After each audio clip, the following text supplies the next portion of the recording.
everybody, this is Rod from Bent Rods Guiding and Fishing Company, and today we're going to have a talk about how to get started tying jigs. And I got all the materials here you'll need to get started, and yeah, first off I think I want to talk about the tools you'll need. So there's a pretty basic set of tools you'll need to tie jigs, and first things first, you need a vise.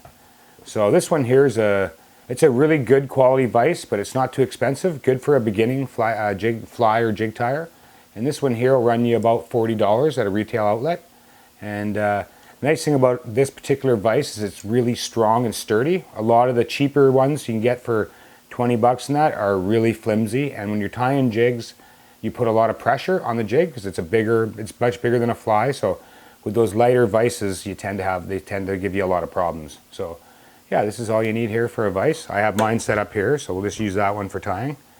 Put that one down. The other tools you'll need is a good pair of scissors.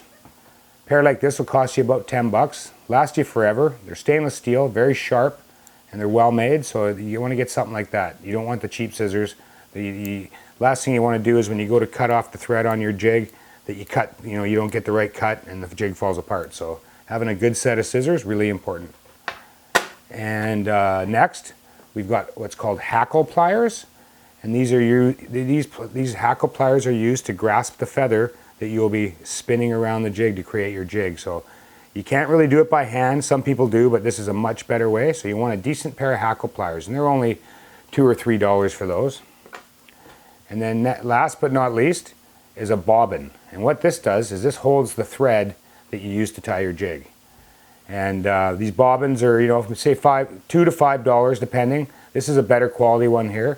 This is what I like to use because you'll notice once you start to tie jigs that the cheaper ones don't let the thread off nice and smooth, and that can be a big problem. You can end up breaking thread and stuff. So yeah, spend a little bit extra on the bobbin for sure.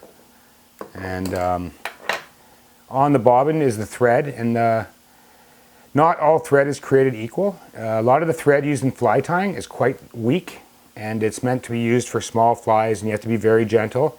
When you're tying jigs, you want to put a lot of pressure on, so you want a good strong thread. And this particular thread here is called Danville's 210, and what the 210 means is the thickness of the thread, whereas some of them will be down to as far as 80, 90, 100 and something. This is 210, so that'll tell you that it's nice and thick, and you want to get ones that have a wax coating as well.